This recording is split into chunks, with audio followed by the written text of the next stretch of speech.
वणिक दल और जंगल के रूपक को समझाना।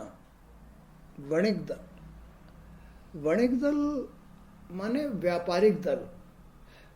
अब ये व्यापारिक दल क्या है? आंख, कान, नाक, वाणी, हाथ पैर, ज्ञानेंद्री, कर्मेंद्री, ये सब वणिक दल माने व्यापारिक दल है। इस शरीर के अंदर यही व्यापार करता है। अब व्यापार में किसी को तो जो है, कोई तो कपड़े का व्यापार करता है, कोई किसी बात का व्यापार करता है, तो कोई घर गृहस्थी का व्यापार करता है, तो कोई संतान पैदा करता है, तो कोई खेती करता है। ये सब व्यापार हैं। तो ये जो हम बाहर कर रहे हैं वो पहले अपने शरीर के अंदर कर रहे हैं, शरीर के साथ कर रहे हैं। तो जो हमारा वणिक दल है, वणिक दल कहते हैं व्यापारिक दल। तो वणिक दल और जंगल के रूपक को समझाना। अब ये जो हमारा शरीर है ये एक जंगल है। इसमें ये आंख, नाक, कान, हाथ पैर, गुदा आदि ये सब हमारा व्यापारिक दल है। इससे हम आंख से देखते हैं, ये एक व्यापार हो गया। कानों से सुनते हैं, पैरों से चलते हैं, हाथ से करते हैं, ये वणिक दल है, व्यापारिक दल है। किसका? जीव का, है ना। तो देह अभिमानी पुरुष, देह अभिमानी, देह अभिमानी किसको कहते हैं? जिसके हृदय में ईश्वर के प्रति आकर्षण ना हो, जो अपने हृदय में, अंतःकरण में बस ये करना है, वो करना है, ये लाना है, वो लाना है, फलाना ढमका, ये भारी बीमारी, अहंकार, लोभ, स्वार्थ, अहंकार, ये सब सांसारिक जंगल है। ये जंगल है। इसी को देह का अभिमान कहते हैं। ये केवल संसार तक सीमित है। ये बात संसार तक ही सीमित है। ये मायावी बातें हैं। ये भगवान की माया है। ये केवल कल्पना मात्र है। ये सत्य नहीं है। इससे तुम्हारा उद्धार नहीं होगा। इससे तुम्हें सुख नहीं मिलेगा। कब तक? आज तुमने कर लिया, 2 पैसे कमा के ले आए, तो चलो ठीक है, रोटी खा ली। लेकिन कल क्या करोगे? कल काम नहीं मिला तो? तात्पर्य ये है कि ये केवल कल्पना मात्र है। ये एक सपना है। ये सत्य नहीं है। ये तुम्हारे जन्म का उद्धार नहीं है। ये तुम्हारे जन्म लेकर के जीवन जीने का सही रास्ता नहीं है। अब सही रास्ता क्या है? सही रास्ता है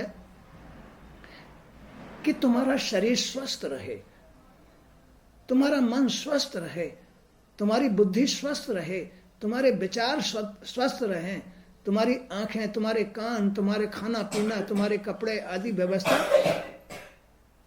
कोई करता रहे। अब वो कौन करेगा? जिसने तुमको पैदा किया है वो व्यवस्था करेगा। और वो कहाँ है?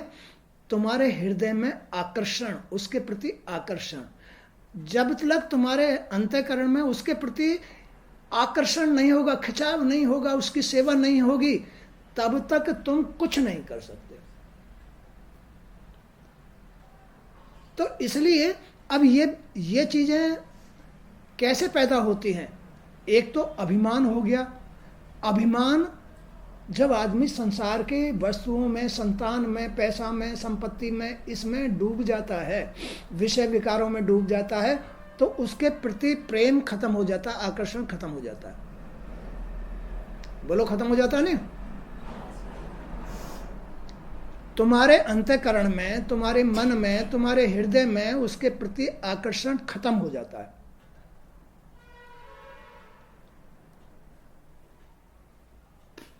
इसका अर्थ क्या है? कि तुम्हारा शरीर, तुम्हारा मन, तुम्हारी इंद्रियां, तुम्हारा हाथ पैर सब मैले हो जाते हैं, दूषित हो जाते हैं। जबकि ये ईश्वर का रूप है। इसमें से तुम सुख, आनंद, धन, संपत्ति कुछ भी पैदा कर सकते हो, लेकिन भगवान की शरण में रह करके तुम्हारे हृदय में उसके प्रति चाह बनी रहनी चाहिए। तुम्हारे मन में उसके प्रति हर वक्त सेवा का भाव रहना चाहिए। अरे मैं अपने भगवान के लिए ये कर दूं, अरे मैं भगवान के लिए फूल चढ़ा दूं, मैं अपने भगवान के लिए भोग लगा दूं, मैं अपने भगवान को स्नान करा दूं, मैं अपने भगवान को कपड़े पहना दूं, मैं अपने भगवान को अकेला नहीं छोड़ूं। तो ये सब जो तुम्हारे अंतःकरण में आकर्षण है, यही तुम्हारी उनकी सेवा है, भक्ति है, उनकी याद है, उनकी शरण में रहना है। जब उनकी बात तो तुम्हारे हृदय में याद ना आए, तुम्हारे मन में उनकी याद ना आए और याद कुछ और आता रहे, मन कहीं और तड़पता रहे, इससे भगवान की भक्ति खत्म हो जाती है। माने भगवान तुम्हारी सेवा को स्वीकार नहीं करेंगे। जब तक तुम्हारे हृदय में उनके प्रति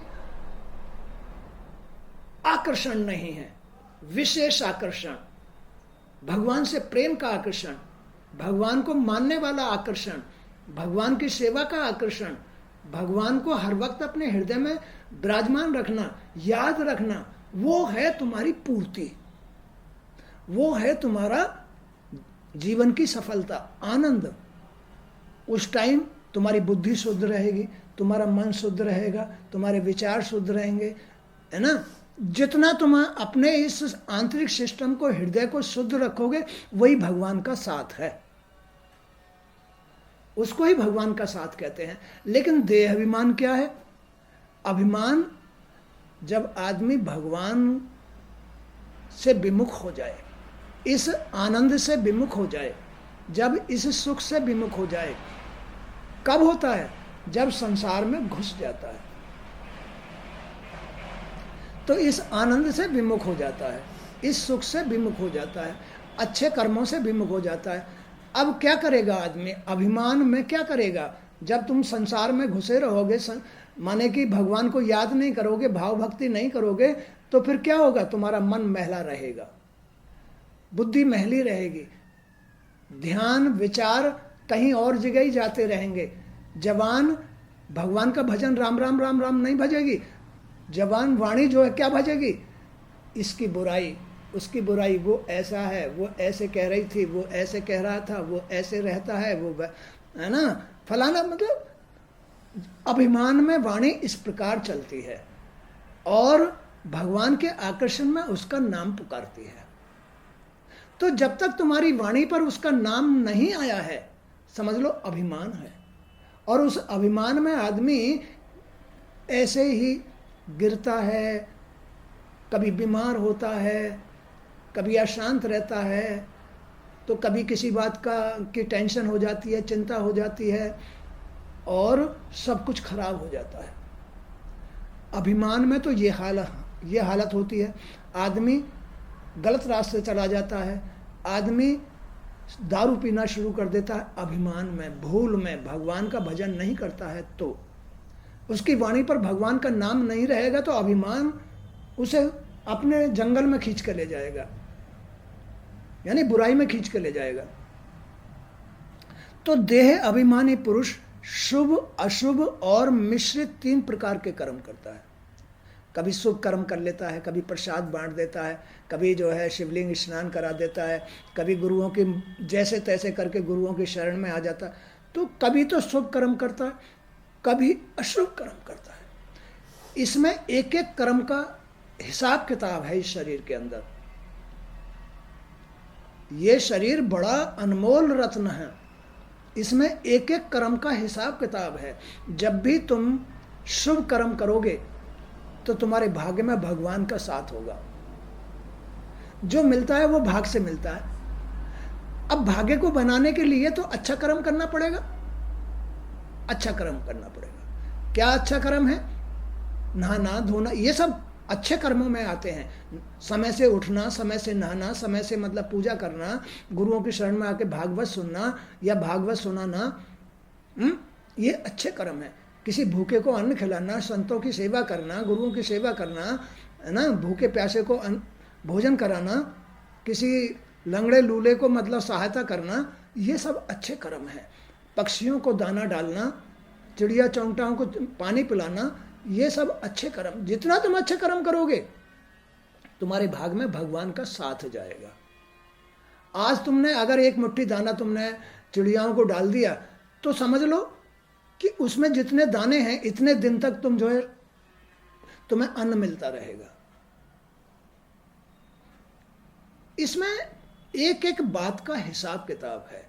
लेकिन ज्ञान बिना हर जीव दुखारी, बगैर ज्ञान के आदमी सुखी नहीं हो पाता है। अभिमान ही चढ़ा रहता है कि हम करें क्या, ऐसा कौन सा पुण्य है जिसे हम करें और उस कर्म के करने से लाभ क्या मिलेगा। अब आदमी को जब ज्ञान नहीं है, कर्मों का ज्ञान नहीं है, या उनका कर्मों से क्या फल बनता है, जब ज्ञान नहीं होता है तो फिर वो नहीं करता, उसमें स्वार्थ आ जाता है। तो यहाँ यही बात समझाई है कि देह अभिमानी पुरुष कभी शुभ कर्म करता है तो कभी अशुभ कर्म करता है, तो कभी मिश्रित यानी अच्छे बुरे दोनों प्रकार के कर्म करता है। इस शरीर के अनुभव के 6 द्वार हैं। इस शरीर के अनुभव के 6 द्वार हैं। 1 मन, 5 ज्ञानेंद्रिय। मन से आदमी अनुभव करता है सुख दुख को। इन ज्ञानेंद्रियों से आदमी अनुभव करता है आँखों से, कानों से, नाक से, खाने से, पीने से, देखने से, सुनने से, इनसे। तो ये अनुभव के द्वार हैं। ये आदमी दुख सुख अनुभव करता है इनसे, देख करके, सुन करके, बोल करके, खा करके, स्पर्श करके अनुभव करता है कि मुझे अब दुख चल रहा है या सुख चल रहा है। यही मन और जो 5 ये ज्ञानेंद्रिय हैं, 5 ज्ञानेंद्रिय और 1 मन, ये जो द्वार हैं, यही आदमी के दुख का भी काम करते हैं। ये सुख का भी काम करते हैं, अनुभव का भी काम करते हैं और दुख का भी काम करते हैं, दोनों ही काम करते हैं ये। तो इसलिए इनको डाकू भी कहा गया है। ये मन जब अभिमान होता है तो ये तुम्हारे शत्रुओं का काम करते हैं। आंख, नाक, कान, जब तुम्हें अभिमान चढ़ा होता है, मान लो आदमी है दारू पीता है, मान लो जुआ खेलता है, मान लो वैश्यावृत्ति करता है, या और कोई भी काम बुरा काम करता है, तो उसके अभिमान में उसकी आंख, कान, नाक, ये सब उसके शत्रुओं का काम करेंगे। खेल समझ गए? यही डाकू भी हैं और यही तुम्हारे मित्र भी हैं। अब क्या है, जब आदमी भगवान का भजन करता है तो यही 6 द्वार, मन, आंख, कान, नाक, मुंह, हाथ, पैर, ये सब क्या करते हैं? मित्रता का काम करते हैं। अच्छी जगह ले जाते हैं, भागवत सुनाते हैं, मंदिर पहुंचाते हैं। यही तुम्हारे मित्र बन गए और यही शत्रु बन जाते हैं। तो यही 6 द्वार अनुभव के हैं, दुख सुख का अनुभव करना। यही तुम्हारे शत्रु भी हैं, यही तुम्हारे मित्र भी हैं। इनसे ही विवश होकर जीव, किससे विवश होकर के? आंखों से, कानों से, नाक से, है ना, अपने शरीर से विवश होकर के मनुष्य जीव मार्ग भटक कर धन का लोभी बन जाता है, लोभी बन जाएगा, है ना। इनसे मार्ग भटक जाता है आदमी। मार्ग भी भटक गया और भटकाव से भी यही रोकते हैं। तुम भागवत सुनो, गुरुओं की शरण में आओ, बड़ों की सेवा करो, मंदिर जाओ, उनके दर्शन होंगे, वो तुम्हें आशीर्वाद देंगे तो तुम्हारी हिम्मत बढ़ेगी।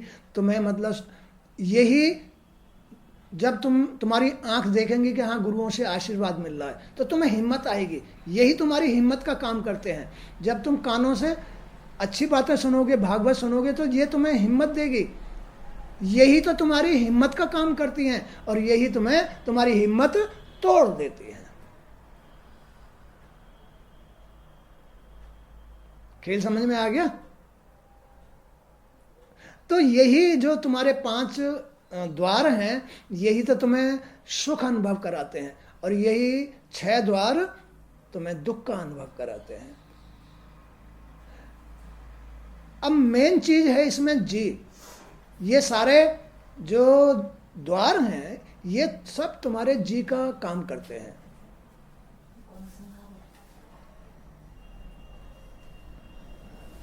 बैठ जाओ, बैठ जाओ, बैठ जाओ, बैठ जाओ।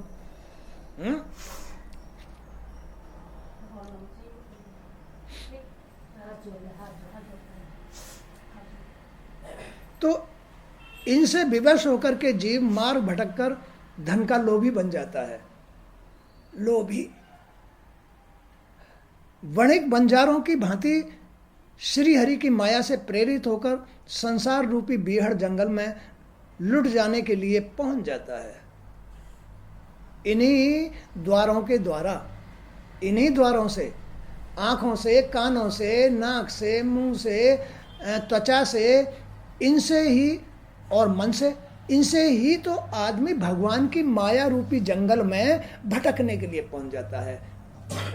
फिर क्या करता है वहां? वो दारू पीता है, वैश्यावृत्ति कर, बुरे काम करता है। इनसे भटक करके आदमी भगवान की माया रूपी बीहड़ जंगल में पहुंच जाता है और वहां दूषित कर्म करता है। अरे तो अपनी आंखों को, अपने कानों को, अपने वाणी को, अपने शरीर को ऐसी जगह लगाओ ना जहां ये तुम्हें भटकने से रोके। ऐसी जगह लगाना चाहिए। मंदिर में जाओ, भागवत सुनो, बड़ों की कहीं सेवा कर जाओ। तो ये इस तरह से तो श्री हरि की माया से प्रेरित होकर संसार रूपी बीहड़ वन में लुट जाने के लिए पहुंच जाता है। इस संसार रूपी वन में अपने शरीर के द्वारा किए गए कर्मों का फल उसे अवश्य भोगना पड़ता है। क्या कहा? इस संसार रूपी, शरीर रूपी वन में इस संसार रूपी वन में अपने शरीर के द्वारा किए गए कर्मों का फल उसे अवश्य भोगना पड़ता है।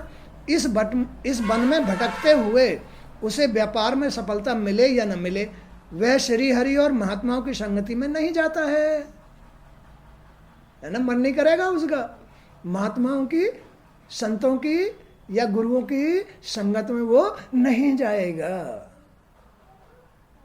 जो भटक गया है, जो संसार में भटक गया है, वो महात्माओं की, श्री हरि की, साधुओं की, गुरुओं की शरण में नहीं जाएगा।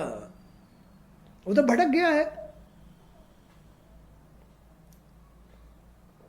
अब किससे भटका वो? किससे भटका? आंखों से भटका, कानों से भटका, खाने पीने से भटका और शरीर से भटका, स्पर्श से भटका, अंदर मन से भटका। मन से भटक जाता है, अपने मन से भटक जाता है।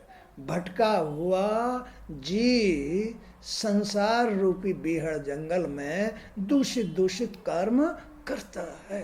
अब उसको श्री हरि की कृपा कहाँ रही? उस पर श्री हरि की कृपा नहीं रहती है।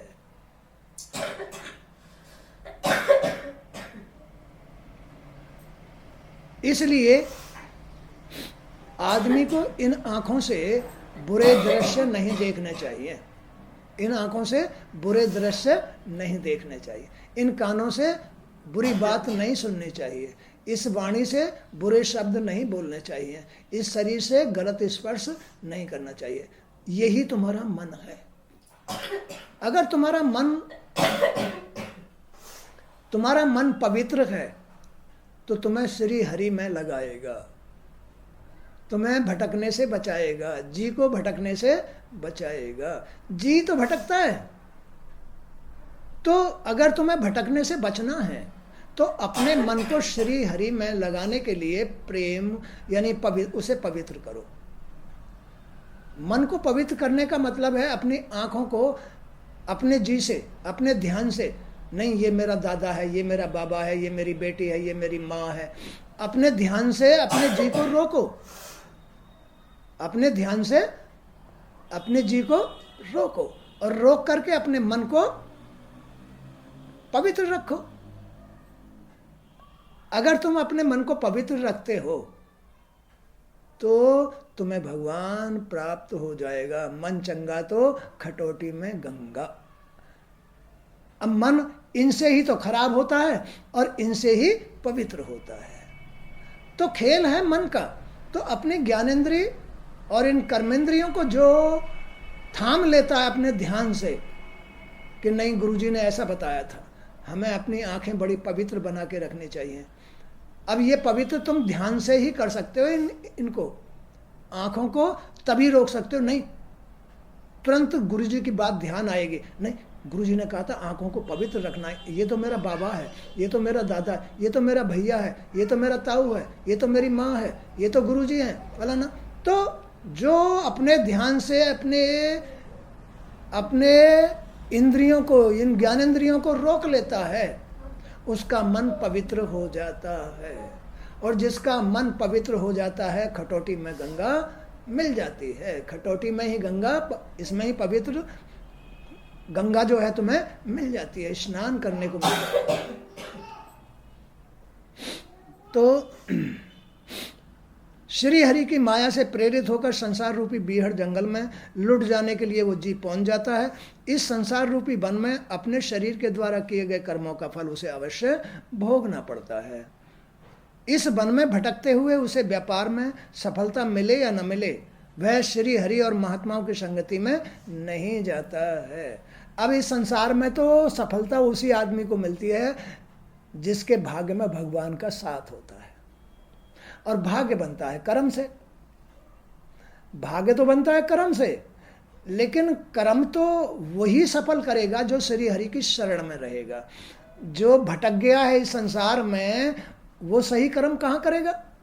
तो जिसके कर्म ठीक हैं, जिसका मन भटका हुआ नहीं है, जिसका मन भगवान की सेवा में लगता है, बस उसके भाग्य में भगवान का साथ होता है। और जिसके भाग्य में भगवान का साथ नहीं होता है, उसको श्री हरि संत महात्मा गुरु नहीं मिलते हैं, उनकी शरण में वो नहीं जाता है। अब जितनी मेहनत करेगा उसका फल भी उसे मिले ना मिले कुछ पता नहीं है। अब वो संसार में काम तो कर रहा है, बगैर भाग्य में भगवान का साथ हुए, भाग्य में भगवान का जब तक साथ नहीं है तो उसे कर्म का फल भी मिले या ना भी मिले, दोनों ही बात है। मिल भी सकता है, नहीं भी मिल सकता।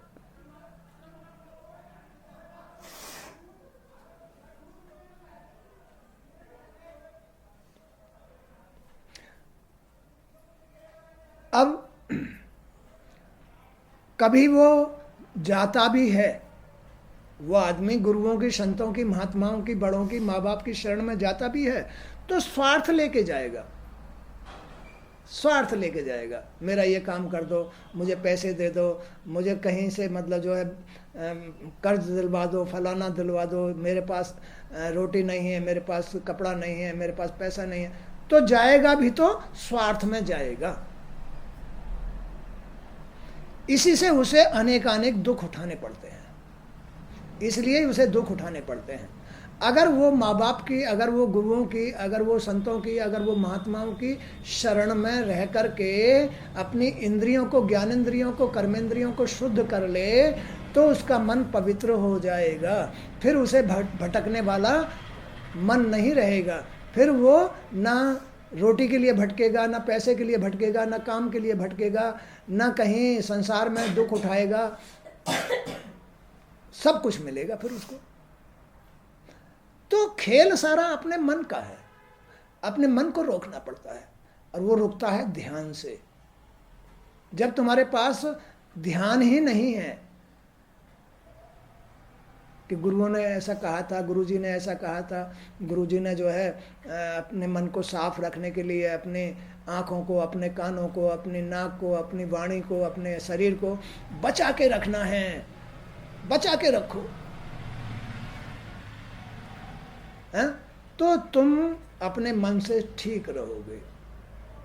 तुम जितना इस संसार रूपी जंगल में घूमोगे, कोई मार्केट जाता है, कोई परचेजिंग करता है, ये क्या है? मन को भटकाना। स्त्री हो, स्त्री तो बहुत ही शांत मन की, शुद्ध मन की होनी चाहिए, क्योंकि स्त्री ही घर की प्रकृति होती है।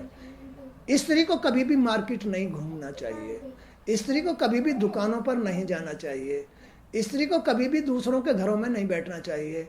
स्त्री को अपने मन को शांत रखने के लिए, अपनी इंद्रियों को शांत रखने के लिए, मन को शुद्ध रखने के लिए अपने घर में ही रहना चाहिए। अब जितना स्त्री अपने घर में रहेगी उतना ही ठीक होगा। तो स्त्री के भी नियम हैं और पुरुष के भी नियम हैं, और सबका सिस्टम एक ही है। पुरुष हो तो भी और स्त्री हो तो भी उसे अपनी ज्ञानेंद्रियों को बचाना पड़ता है, अपने मन को बचाना पड़ता है। अपने मन को बचाने के लिए पुरुष हो या स्त्री हो, उसे अपने नियम के अनुसार चलना पड़ता है। स्त्री घर के लिए होती है, पुरुष बाहर के लिए होता है। पुरुष को बाहर अपने मन को बचा के रखना चाहिए, स्त्री को भी अपने घर में रहने के लिए अपने मन को बचा के रखना चाहिए। जिसने अपने मन को बचा लिया, भगवान उसका हिमाती बन जाता है। यदि मनुष्य अपने द्वारा कमाए हुए धन में से कुछ का उपयोग धर्म कर्म में करे तो यह भगवान की ही आराधना मानी जाती है। अपने कमाए हुए धन में से कुछ भूखों को खिला देना, गुरुओं की सेवा कर देना, बड़ों की सेवा कर देना, तो अपने कमाए हुए धन में से अगर कुछ वह ऐसे लोगों में लगा देता है, गुरुओं में, बड़ों की सेवा में, भूखों को या पक्षियों को या जानवरों को या भगवान की सेवा में लगा देता है, तो वो भगवान की ही आराधना मानी जाती है। उससे भी तुम्हें भाग में भगवान का साथ मिलेगा। ऐसा है ये सिस्टम। तो मनुष्य अपने द्वारा कमाए हुए धन में से कुछ का उपयोग धर्म कर्म में करे तो ये भगवान की ही आराधना मानी जाती है। किंतु जिस मनुष्य का मन वश में ही नहीं होता, जिस मनुष्य का मन बस में ही नहीं होता, और किसका मन बस में नहीं होता? जो वेश्यावृत्ति करते हैं, जो दारू पीते हैं, कुसंगति में बैठते हैं, जुआरियों में बैठते हैं, या विषय विकार ज्यादा रखते हैं, बस उनका मन वश में नहीं होता है। जिस मनुष्य का मन वश में नहीं होता, वह विवेकहीन पुरुष उस धन से केवल अपनी इंद्रियों की संतुष्टि के लिए ही कार्य करता है। तो फिर भाग्य में बढ़ोतरी कहां से होगी? स्वार्थ में बढ़ोतरी नहीं होती है। जब तक हाथ से छोड़ करके किसी की सेवा में नहीं लगाओगे, तब तक तुम्हारे भाग्य में बढ़ोतरी नहीं होगी। अपने भाग में बढ़ोतरी करने के लिए अपने हाथों से कमाए हुए धन में से कहीं कुछ निकालना भी चाहिए, चाहे संतों को, चाहे महात्माओं को, चाहे भूखे को, चाहे चिड़िया चौंगटाओं को, या पशुओं को, या गायों को, कुत्ता को, बिल्ली को, किसी को भी अपने हाथों से कमाए हुए धन में से जरूर निकालना चाहिए। सीधे बैठो।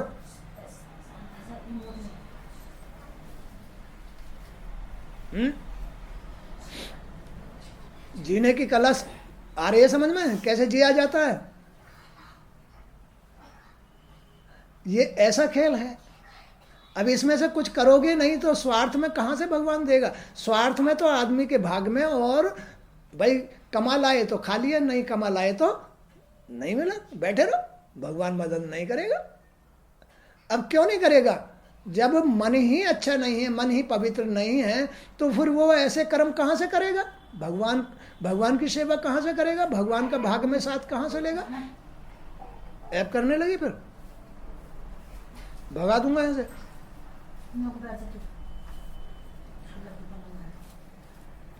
तो मनुष्य अपने कमाए हुए धन में से कुछ का उपयोग धर्म कर्म में करे तो ये भगवान की आराधना मानी जाती है।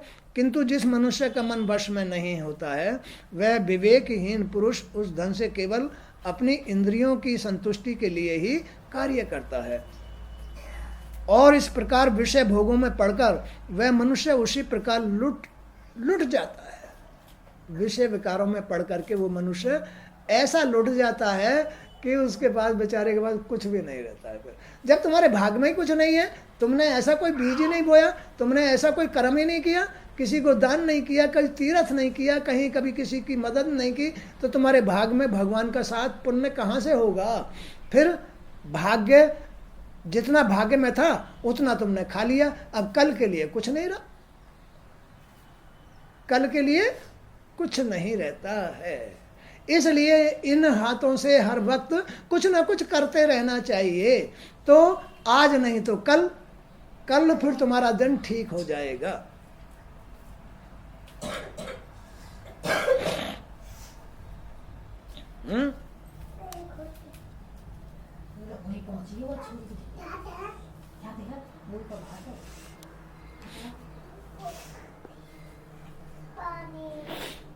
गृहस्थ आश्रम में, अब देखो ये जो गृहस्थ आश्रम है, गृहस्थ आश्रम में आसक्त व्यक्तियों को कामनाओं के ये कटीले झाड़ झंकार घायल कर देते हैं। ऐसे ही आदमी घायल हो जाता है, मन से बड़े चोबे लगते हैं, बड़े इधर उधर से बदनामी सुननी पड़ती है, बड़ी दूसरे कमाता क्यों नहीं है, बड़े मतलब फटकारें लगती हैं। तो ये जो कटीली बातें हैं ना, ये आदमी को घायल कर देती है। अरे कमाता क्यों नहीं है, हरामी हो गया, फलाना हो गया, पड़ा रहता है। तो गृहस्थ आश्रम में आसक्त व्यक्तियों को कामनाओं के ये कटीले झाड़ झंकार घायल कर देते हैं, और मक्खी मच्छर उनके शरीर का सारा रक्त चूस चूस कर उन्हें खोखला लहूलुहान कर देते हैं। मक्खी मच्छर कौन? कोई तो आके कहेगा क्यों पड़ा रहता है, कोई आके कहेगा अरे अरे कुछ काम कर, कोई आके कहेगा अरे ऐसा कर वैसा कर। तो ये मक्खी मच्छर उसको लहूलुहान कर देते हैं, और ज़्यादा मतलब उसको टेंशन पैदा होती है।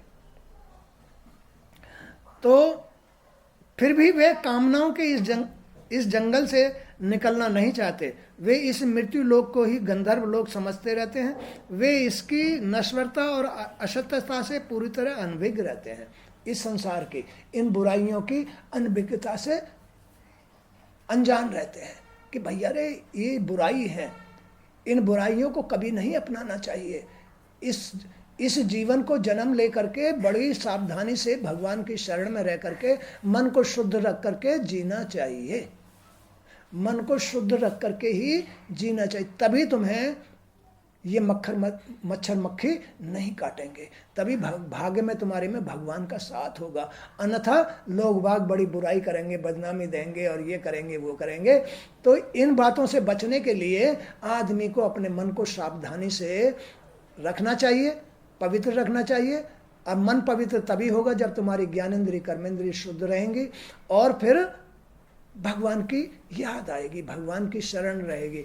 और उस शुद्ध मन से जो तुम कर्म करोगे, दान संतों को, महात्माओं को, अपने बच्चों को या चिड़ियाओं को, कबूतरों को, है ना, कहीं भी जाकर के दान करोगे, वो तुम्हारे भाग में पुण्य बनेगा।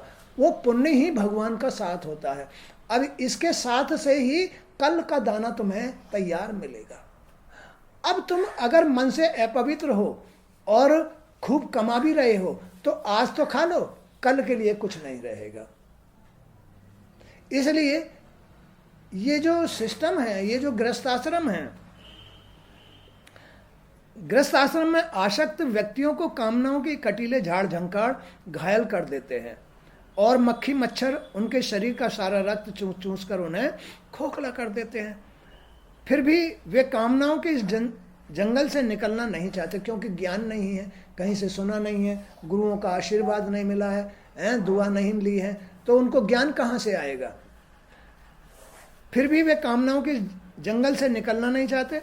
वे इस मृत्यु लोक को ही स्वर्ग लोक समझते हैं, इसे ही बैकुंठ समझना शुरू कर देते हैं। हाँ बस यही है जो भी कुछ है, यही आनंद लो बस, चाहे चोरी करके लाया है, चाहे वैसे वृत्ति करके लाया है, चाहे झूठ बोल के लाया है, चाहे अपनी इज्जत गमा के लाया है, ला करके बस यही समझेगा कि यही है सारा बस सब कुछ। लेकिन ये तो तुम्हारी भूल है, ये तो खाली तुम जंगल में फंसे हुए हो, ये तो तुम खाली अज्ञानता में जी रहे हो। ज्ञान का जीना तो वही है भगवान की भक्ति में। अपने मन को पवित्र करो, अपने मन को जितना पवित्र करोगे उतना ही तुम्हारे भाग्य में कर्म के माध्यम से भगवान का साथ होगा, पुण्य होगा, और उस पुण्य से ही तुम्हें कल की रोटी मिलेगी, उस पुण्य से ही मिलेगी। ऐसा सिस्टम ये भगवान ने बनाया है।